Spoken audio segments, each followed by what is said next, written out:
ku am xam-xam boo jàngee lii xam nga lu mu tekki yow tam nag. kon da nga bëgg a wax ni. bëggumaa wax damaa wax. waaw d'accord léegi kon da nga wax ni bu ñu sukkandikoo. ci texte bi damaa wax. waaw da nga wax ni lii kenn du sukkandiku lii wees na. damay wax mais c'est important parce que li tax nga indi ko tamit xam nga yow tamit borom xam-xam nga. li tax ma andi ko dama leen di fàttali rek. waaw mu leer doole ji Mamadou Dia yore woon. waaw daal ne léegi lu mel noonu bu ñu ko joxee premier ministre sans mu nekk chef d'État parce que Mamadou Dia était le chef de l'État. oui bu ñu ko joxee léegi premier ministre Mamadou Dia était le président du conseil chef de l'État. bu ñu joxee loolu premier ministre da ko yaay déterminer yaay conduire la politique de la nation président de la République amatu fi cër. parce que dans l'esprit constitutionnel du Sénégal et dans tous les textes du Sénégal depuis 1963 depuis bi Mamadou Dia jógee ba tey c'est le président de la République qui détermine la politique de la nation conduite par le premier ministre. loolu moo waral maître Moussa Sarr mi nga xamante ni moom mooy ministre de la justice garde des Sceaux amendement yi mu def ci texte bi benn bi dafa porté ci d'abord article 38 ak article 42 pour article 48 bi daf ci wax ni il s'agit de rester fidèle à la tradition sénégalaise de 1960 qui n'a jamais interdit au chef de l'État de diriger un parti politique loolu. loolu beneen mais maintenant ci article 42 bi. dañu bëgg amendement bi ñu def te waa Pastef dañ ko dàq amendement bi mooy ñu garder la prérogative exclusive de déterminer la politique de la nation. loolu kay mooy problème bi ça fait partie des problèmes mais léegi nag bu Pastef bañee waaye ay waay ngir yàlla yéen sonn ba dee yéen ngi def droit boo xam ne amatul njëriñ croyez-moi juriste pur la maa ne droit bi ñu nekkee amatul njëriñ parce que l'Assemblée nationale a fait son option. lan mooy seen option. yow tam dégluwoo ko. waaw mais est-ce que yaa ma koy wax sànq ba tey na man lan mooy seen option. yow mi yaa ma koy wax. seen option kon mooy dellu régime parlementaire. mooy la ñu woote gis nga ko. delluwaat ca doole. delloo non premier ministre.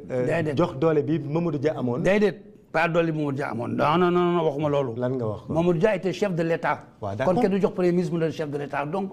bu ñu comparaison mais benn fonction mais benn fonction boobu dafa am solo parce que bu fekkente ne premier solo bi kañ laa lay bëgg wax dama ci d'accord ak yow mais bul wax lépp nag bu nee bi Mamadou Dia amoon parce que yow boo nee bi Mamadou Dia amoon dindi woo li mu wala lenn ci neel lii rek moo gën a yomb neel mu yore di conduire la politique de la nation nga yem foofu oui mais nañ yem foofu rek di nommer mais lépp la yemal foofu rek waxal la ci jëf ji premier ministre tey di déterminer et conduire la politique de la nation premier ministre tey di dàq di nommer loolu sañ nañ ko proposer ay waay ngir yàlla assemblée bi sañ na ko proposer Pastef sañ nañ ko proposer loi bi aayaw leen ñu proposer lu leen neex ngir yàlla war a soli on est en politique man politique laay wax léegi waxatuma droit ay déglu mën a ngir yàlla may ma rek bismillah newuma si droit bi politique laay bëgg a dugg bàyyi politique droit fële wala fu ñuy làkk d'accord ma ne maa wax ne Pastef pour le moment ba waxtu tey bii tooñul kenn waaye ngir yàlla sañu ma ko. dëgg la ku ma xamal Pastef ku ma xam ak monsieur le président de l'Assemblée nationale ku ma xam ak monsieur le président de la République kenn xamu ma kenn si ñooñu ñëpp maa ne sañ nañ def li ñu def tey parce que constitution bi moo ko bind ne sañ nañ ko mën nañ def proposition de révision constitutionnelle lu ñu def si biir seen xalaat la sañ nañ ko waaw problème bi mooy est-ce que nangu nga bokk xalaat boobu. wax ji foofu la féete est-ce que nangu nga bokk xalaat boobu est-ce que man Doudou Ndoye citoyen nangu naa bokk xalaat boobu. delloo naa laaj bi. voilà la question qu'il faut poser au peuple sénégalais. républicain bi nga nekk surtout. est-ce que loolu nangu nga ko. tey jii fi ma toll nii nanguwuma ko du ma ko nangu bu ma sañoon dama référendum peuple bi ne waaw wala déet xam nga lu tax mënuloo jël premier ministre du Sénégal d'abord on l'appelle premier ministre mais c'est pas un président du conseil. Les mots ont un sens. kii dafa tuddoon président du conseil am lépp président du conseil des ministres en fait moo tax ñu naan conseil des ministres moo tax ñu naan la mu nekk président du conseil des ministres liiral bind nañ ko si. bind nañ ko kay. c'est article 1 bi. oui le président du conseil est le président du conseil des ministres. moo tax mu tudd président du conseil. yow nga jël premier ministre boo xam ne il n'est pas le président du conseil des ministres que c'est le président de la République qui reste président du conseil des ministres. nga ne premier ministre boobu qui n'est rien d'autre qu'un ministre qu'un premier ministre inter pares c'est ce qu'on disait du premier ministre du général de Gaulle ce n'est qu'un premier ministre inter pares le premier parmi les nawle ki jiitu si nawle yi alors nga ne premier ministre mooy définir la politique de la nation et la conduire. Assemblée nationale majoritaire mettre ko en motion de censure daxal ko gouvernement daal ne président de la République man maay majorité sama nit ngay teg premier ministre par force wala koo fi teg ma daaneel ko. Donc dans ce cas-là l'Assemblée nationale prend en fait tout le pouvoir exécutif et tout le pouvoir législatif. Ah oui loolu lay signifier c'est mooy moo ne suñu kanam nag. Ah bon man waxu mag lay wax borom xam-xamu yoon bëgguma sori si yoon mais constitution bi moo ne Assemblée nationale mën na def motion de censure dans le gouvernement. oui constitution waxu ko. dëgg la waaw léegi bu ko defee est-ce que tooñ na yoon. déedéet. Le président de l'Assemblée nationale nee na si boppam ñun majoritaire naka nga mën a defee gouvernement doo aussi majorité bi kii doon premier ministre waxu ko. dëgg la waaw kon léegi mënu ko def sëñ bi man lu ma wax dama kenn du ko weddeeti. man weddi sama wax dafa jafe. dafa jafe lool parce que du sama waxu nit laa lay wax ne mu ngi nii. man waxuma dara.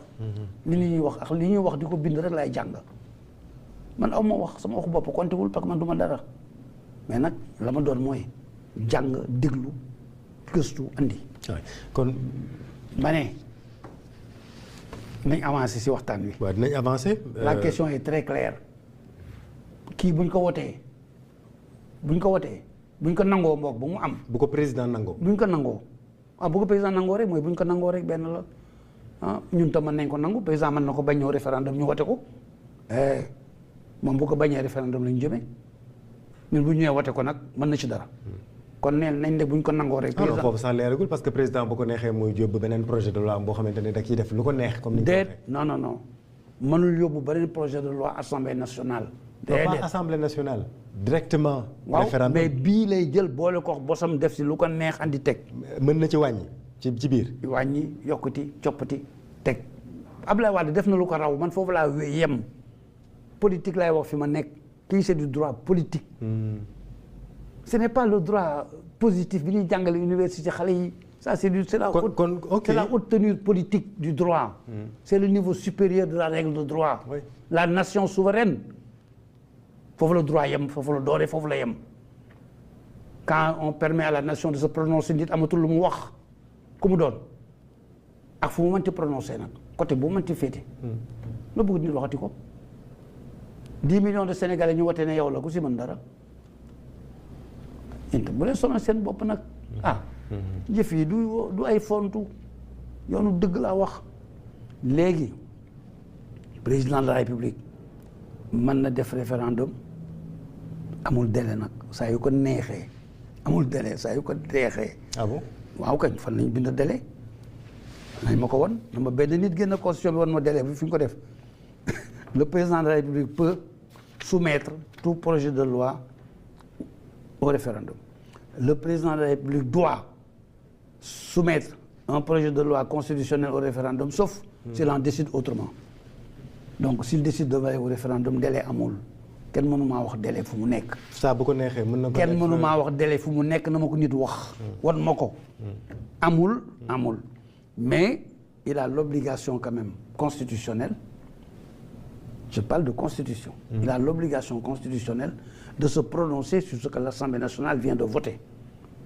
La représentation populaire bi voté na une réforme constitutionnelle conformément à ses prérogatives.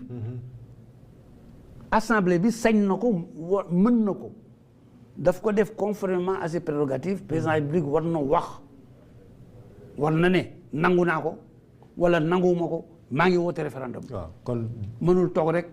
seetaan ñeneen di ko waxal. waaw déedéet seetaan nit ñi ñeneen di ko waxal moo war a wax parce que pouvoir bi moo ko yore keneen yoru ko. message à la nation par exemple. wala jëf nga ne maan message bi message à la nation. décret carrément bu ma nee wax mooy jëf yow tam yow tam wax li kon daal moom mën na malgré révision bi nii. pour jeexal ci parti boobu parce que li nga wax. xam nga yow da nga ma andil français léegi maa ngi wax olof sànq ba tey nga ne. man wolof laay wax de. déedéet waxoo olof da nga ne message à la nation kaay la nekk olof. C'est un système constitutionnel. mu ngi fi ñu bind ci constitution bi. message à la nation. mooy jamono xew na jamono am na nga wax réew mi. dëgg la yoon moo ko may. mais mën na wax réew mi bañ a def wax ak jëf benn la. déedéet jëf moo gën a. dama ne na wax réew mi na def. olof laa làkk. na wax réew mi na def c'est ñaari na si def benn nag ñaari il faut mu def si benn nangu naa li assemblée def assemblée ay ca fi baax na léegi na dem wala mu ne nanguwuma ko dañuy dem référendum préparer décret nag roof si lu ko neex génn si mbedd bi wax campagne ay nitam campagne wane ne réew mi bëgg na ko la mu soxla ni réew mi defal ko wala réew mi defal keneen ki li mu soxla noonu la ñuy attee sa njaboot. yow mi nga xamante ne àndoo ci li ñu voté est-ce que kon loolu yow di nga ko ci jàppale. man jàppalewuma kenn yoon laay jàppale pour le moment yoon ak peuple sénégalais bu jotee lu ma war a def maa koy xamal sama bopp lu jotagul du ma si tontu kenn. lu jotagul du ma si tontu kenn. lee mu taw xam nga bu commencé ba fii ak ñetti weer fii ak 20 jours. bu taw bu garaaw commencé woon Sénégal dëkk bi yëpp nekk inondation xam nga ñu ngi koy xaar. alors mu taw août taw septembre. taw octobre taw novembre xam nga kenn du taw nee nañ si mbedd bi nag da ngay doxantu ji. man de du ma ko def.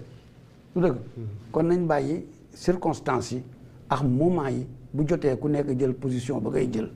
man li ma gëm daal mooy tey jii fi ñu toll c'est li mooy li am mooy li texte li wax le président de la République am na ñaari obligation j'ai dit obligé la de dire oui à l'Assemblée nationale ou de dire j'en appelle au peuple. waaw de toute façon moom wax na ni référendum moo ko gënal. moo ma gënal moom laay def. waaw man li ma gënal yëpp defuma ko sama àddina. jëf ak wax du ñu benn. te boobaa leer na ni lu ko neex lay yóbbu ci texte ba. jëf ak wax du benn. waaw mu ñaan yàlla la ko neex na ko réew mi nangu. léegi maître bu ñu ñëwee ci texte bi nga xamante ni dañ ko indaale muy texte bu am solo ma la ciy gërëm. ci may bi nga ma ko may. man nga ko jaay gars yi quoi. non du ma ko jaay ci ci financement kër gi la bokk na. ci archive la non yow financement kër gi sa teewaay rek kontaan nañ ci surtout ci bés bi ak ci waxtu bi.